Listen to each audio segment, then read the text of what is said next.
It's Shelbee Emily, and it is a pleasure to be here with this young lady. We connected on another platform, correct, Annette?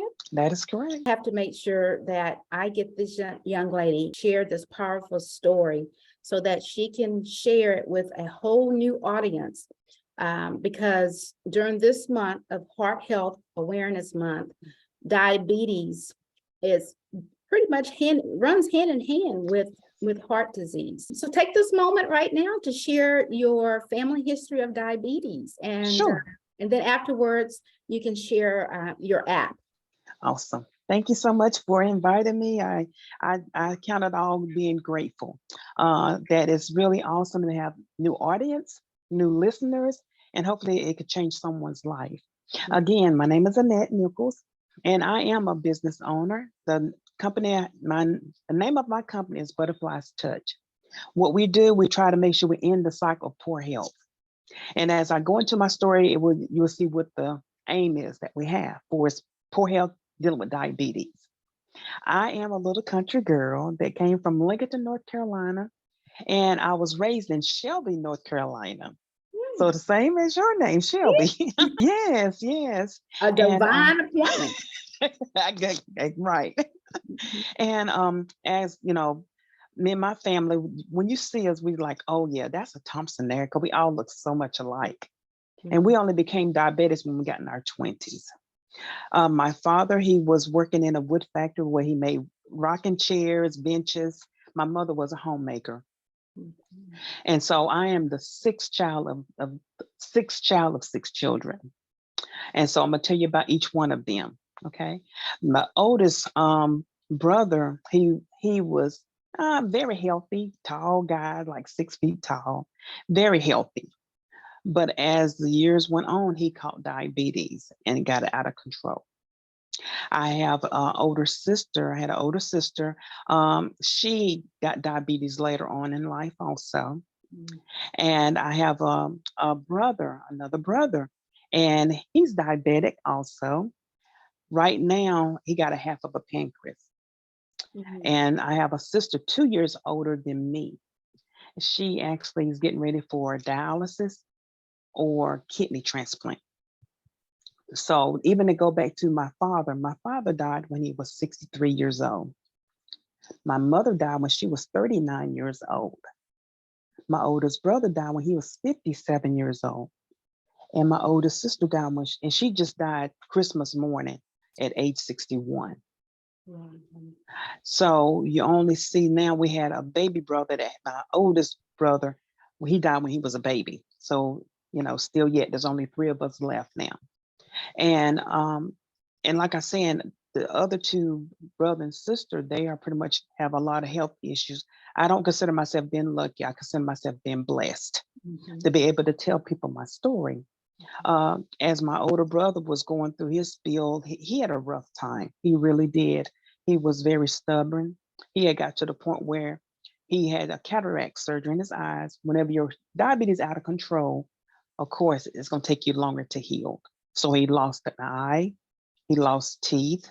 His stomach was bloated where he needed to go to dialysis, which he refused because you got to go 3 days a week. Yeah. And you may have to stay on there for 5 hours. He did not want to do that. I'm not going to force you to do it, but he refused. He'll go there. He did not go sometimes. He don't want to take his medicine, want to eat what he wanted to eat, because he kept saying, well, you got to die of something. And it did. It actually, December the 3rd, 2013, he passed. And that was one day after my birthday. And so he was on a ventilator for like 13 days. And his body was shutting down. His heart, like you explained, the heart is linked to diabetes. And so that's what my family was pretty much lost to the battle of, heart disease. Like I said, my father, he did the same thing. His diabetes was out of control, but he lived to see 63. But as you see the numbers, none of us outlived 63 yet. And that's the siblings. Exactly. And so my mother, she died when she was 39. She had an aneurysm, which that's part of the connection of the heart and all the vessels and all of that. So she died of that. My oldest brother died from heart, just gave up. My sister just died of heart, just gave up. So diabetes run pretty rapid in our family, but I have decided I'm going to be the cycle breaker because Yeah, somebody got to put this on stop or slow down. yeah. We got children and grandchildren. Thank God I haven't heard them having diabetes yet. Hopefully they don't get it because we know that it's actually a behavior that caused that. Because I don't know if you came through the area, Miss Shelby, where what was put on your plate, that's what you ate. You Oh, yeah. can say, I don't like that. That's not good for me. I want this. No, what is in front of you, you eat it and eat all of it. That's right. And you didn't have no choice. You can, right now, your parents ask you, what would you like to have on for tonight? No. No, You eat the Right. same thing everybody else have. right. And I have gotten in trouble that, you know how people say, well, you're gonna sit there all night, you're gonna eat it. I did not like for my bread to get wet. If I had a good old delicious biscuit and it got wet with the bean juice or something, I couldn't eat You that. didn't eat it. Oh, I couldn't eat it. I couldn't eat it. I don't like wet bread. Yeah. So that was the only time I refused to eat because I don't want my bread wet. But it's just that it is a behavior that you sit around, you eat the same thing somebody else in your family ate. And I can look even back to my grandparents. They had diabetes. And you don't hear that many about, oh, so-and-so took shots and all of these pills and all. You didn't hear all that. But when I was growing up, my aunt told my grandmother said, well, I think I need some sugar. I guess her diabetes was kicking in when it was dropped. Yeah. So she needed sugar. So I'm thinking, well, if I act a little silly, I might can get a spoonful of sugar like she was getting. So Uh-huh. I wasn't taught that. And you Yeah. start educating yourself when you start realizing, well, that didn't make any sense. But until someone to tell you, you wouldn't have never known. Right. So as we go through the years and we're like, okay, somebody need to stop this. Somebody Stop need to the stop this. cycle. Yes, Stop stop the the cycle. cycle. Stop it. Mhm. And it's not impossible. But when I look at my oldest brother as we watch him take his last breath, automatically the thought went in my head, what if he could say something right now? Coulda, shoulda, woulda. Mhm. Mhm. Nobody shouldn't be laying there about to take their last breath saying, well, maybe I should have took this seriously. Mhm. Or someone watching their loved one saying, what else could I have done? We tried to do all we could for him. But one of the trick was too, he couldn't read and we didn't know that. Oh, wow. Yeah. Because a lot of time when you go to those doctors, any doctors, they ain't gonna ask you, can you read? They said, well, take this here, take this information, go home and read it or whatever. You're gonna say, yeah, okay, I got it. And it's gonna be put right there with all the junk mail is that you're not gonna touch it. He was too proud to say, I couldn't read. Oh, and that was the barrier right there. Exactly. Don't know exactly how. People may tell you, well, you shouldn't eat this, you shouldn't eat that. Why? I can't eat that. Mhm. And so that was one of his issues. But everybody else, they could read, but they couldn't get the hang of it. They Mhm. couldn't understand. Because my sister, and when she had a heart attack, it done like damage to her heart. For 20% of her heart only was working for years. That's Oh, from a serious stroke. So yes, mhm, 20%. That is 20%. way below. Exactly. And she lived with that maybe about 6 years. Yeah. So mhm. She really lived longer than expected. Exactly. I'm sure the Exactly. doctor shared that with her. Mm. Yeah. Yeah. But and my thing is I'm trying to maybe someone could hear what I'm going through, what I went through and say, you know what? I want a better opportunity. And it's there. There's resources out here. There Yes. are people like us who's trying our best to do what we can for our bodies because our bodies don't want to leave us before we want it to leave. So Mhm. we need to do what we can do. And so that's why I'm glad to share my story. And I'm so glad that you allow me the time to share my story. Oh, yeah. Oh, yeah. Because Mhm, it's going to mhm. resonate with someone. Yeah. Yeah. It's going to resonate with someone. And, all you need is just for one somebody That's for it. it to resonate with, to have an impact and to make a change That's for right. someone else's life. So, That's right. That's yes. right. There's got to be some, someone or caregiver out there saying, wow, I want someone to hear this, because sometimes people hear it, like you said, it process. It's like, okay, I can Mhm. overcome this. But sometimes you go to a doctor, they may told you, oh, you're a diabetic. Once a diabetic, you're always a diabetic. That, Mhm. to me, that is not true, because you can reverse diabetes. Yeah, that's a myth. Mhm. Yeah, it's a money maker. That's what I call it. Yes. Yes, but if anybody have any questions or anything, I'd be more than willing to talk to them, even tell them more details about what I went through, what I'm going through as a diabetic, because I am a diabetic myself That's what over I was gonna 20 ask years. you. Okay, Yes, so over I 20 didn't years. catch that earlier, if you were Yeah. actually a diabetic. Yes, I am a Okay, diabetic. okay. All of us are All or history. was a diabetic. Yes, Okay, okay, all righty. and wasn't born that way. Your story is an eye opener for me. I've Mm, seen many situations. I have even experienced diabetes in my family, with my aunt having mm, both of her legs amputated. wow. And she said the same thing. She says she had to die with something. Mm, mm, So she just, was mm. stubborn, Yeah, as yeah, you yeah. mentioned, and Mhm, continued on. mhm, mhm, mhm. So thank you for sharing Yeah. that. But can Mhm, you just give us an update now of how things mhm. are with your family? Sure. Oh, yeah. Right now, my sister, the one who's waiting to get a kidney or be on dialysis, she's really struggling and trying her best. That's the sister who's 2 years older than me. Mhm. She, like I said, she's trying to get her body ready for dialysis. They done put the device in her arm. They were saying that, if she get a kidney transplant, that'll be the next step. That's what she's hoping for. Yeah. Yeah, because they're trying to get her sugar down under control, Okay. because I think you have to be pretty close to normal before they put you on the list On the to get a list. kidney. Yeah. She So has they pretty to much be saying, manageable. very. I Manageable. just hope it's not too late. And what about Um, your other my brother, he's the one that got a half of a pancreas, and he got a colostomy bag now. whom else we have here out of your siblings? Oh, this me, And so you me. lost your other sister and your older brother. Yes, And actually, your yeah. sister was just recent over the holidays, right? Yeah, it was a Christmas Mhm. morning. We lost her, but she got her two wish. She was wanting us to have a Christmas dinner, which I think she kind of knew the situation.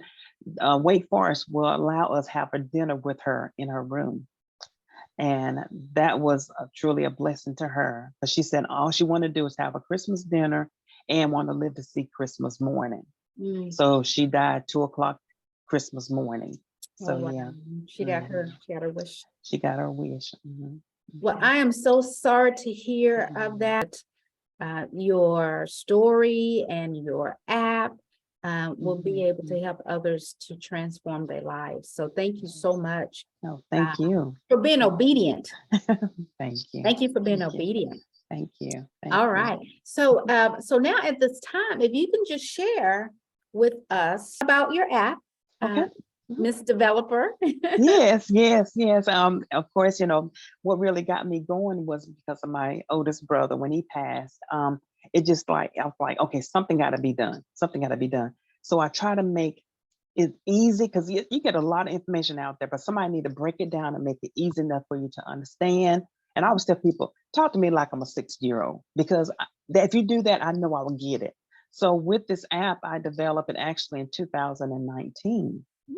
It's actually where you put your sugar number in, even though you got to prick your finger or use a device that's on your arm, you just got to put that number inside of the app, and it will tally it up for you. And as it tally, go ahead. You had a question? Okay, no. So you Uh-huh. put your blood sugar, Uh-huh. your current blood sugar. Exactly. Okay, that And specific number. yes, you put it into the app, and what we'll do, it'll tally it up for you. And so it will say like, today you out of range. It will tell you if you're good or bad, or you need to work on it a little bit harder. And what will happen, it was an educational video will pop up, and it will tell you what those numbers are doing to your body at this time. And Mm. also there is recipes that pop up where you can, you got healthy recipes, little simple recipes, or whatever you need. It is right there for you. And at the very end, it's going to tell you, hey, you're doing great. or it's a 3-month subscription. So before you go to your doctor and get that A1C checked again, you already know what your A1C is going to be. And I have it where it's in different language too. So there is a little device that's on there where you can hit the button and it's gonna like English, Spanish, or whatever it is. You know how many languages? Oh, wow. I'm thinking it got to be at least about 7 or 8 languages out Okay. there. Okay. And also trying to go to the other communities, which is forgotten, the one that's hard hearing, the blind. So it is able to cater to all of those communities that we've been missing all this time. The hearing impaired? Yes. Yes, ma'am. Oh, wow. And how does And the blind, because with the blind, what it is, they have a touch screen. And we all got it on our phone. We just don't realize it. There is a accessible button there that once you put it on, you can touch the screen. It tell you button, it tell you the weather, the time, whatever it is. Okay. A touch screen. Yes, Okay. ma'am. So the hearing impaired, the blind, Mhm. and it's user friendly for Excellent. like as low as how low for its educational level? Oh, wow. To It can be down to the 6-year-old. They can use it Okay. because once all they do is gonna put their number in there, it's gonna tell you if you press this button, it's take you to the next screen. It's already gonna tell you what's gonna happen. Okay. All righty. Mhm. And so another question that I have for you would be, when you developed this app, who specifically did you want this app to target? Was it Okay. type 1, type 2 diabetes? Mhm. Was it those who are borderline? So who did you have in mind? I think at the very beginning, I was thinking about just a diabetic, but then I said, no, you know what? Caregivers, they might need to assist that diabetic. Mhm. People that do not have diabetes, people that's borderline, everybody can use this app. If you Okay. don't have diabetes and you want to just make sure you don't get over to that line, you can use this app and put your numbers in there and it's going to tell you what's going on with your body and you stay on this target, this is what you're going to go to. In 12 months. Mhm. And where can we find the app? Sure. All right. You go to my website, which is butterfliestouch.com. And it's going to lead you to the app store, which is app.butterfliestouch.com. Guys, make sure that you check out her website, check out everything on the website before you hit that link to go to the app, okay? Yeah, people, make sure you contact your doctor first before Yes, you do anything. most That's definitely. To share it with family members that may Mm. have diabetes or are borderline. Because a lot of times it's just a matter of sharing the information, and that can make a difference Yes. between being borderline and actually being diagnosed. Yes. But it's all preventable. But we just need to be connected. Exactly. We need to be connected because the information is there. So being connected. Mm. All right. Well, awesome. So I always like to end the interview with just something fun. And so I have 3 fun questions for you. And just relax. It's nothing major. This is just to help us get to know Annette Nichols a little better. Okay. And we'll start with the first. Okay. Which do you prefer? Do you prefer sorbet, a smoothie, or ice cream? Oh, to be honest, I'd rather have the ice cream. Ice cream. And Butter pecan. yeah, and I was just going to ask you what flavor. I forgot to also share with you to be truthful with it, right? What does Annette like to do in your downtime? Oh, listen to music. What's your favorite genre? I would say I love classical, jazz, Yeah, you look like a jazz lady. meditation. Yeah. Very good, very good. And the last question for some fun is, what is your favorite holiday season and why? My favorite holiday season. Mhm. I would have to say it would have to be Christmas. And when I think of Christmas, I think of snow and real cold. And Mhm. I love eating ice cream when it's cold. Yeah. But guess what? First and last question go hand in hand. All Yes. right. Yeah. Well, that terminates our time. And once again, I want to just encourage everyone to get connected with Annette. I'm going to put her website in the chat and how you can get in contact with her. And we would love to have you come back at a later date and time because I'm sure you'll have some updates. But once again, thank you so much for being a part of this platform and sharing your powerful Mm. family history, diabetes history. I thank you so much. Thank everyone for listening. And please, I will be back again. Yes. Have a blessed one and keep it healthy You too. always. Yes, thank you. Mhm.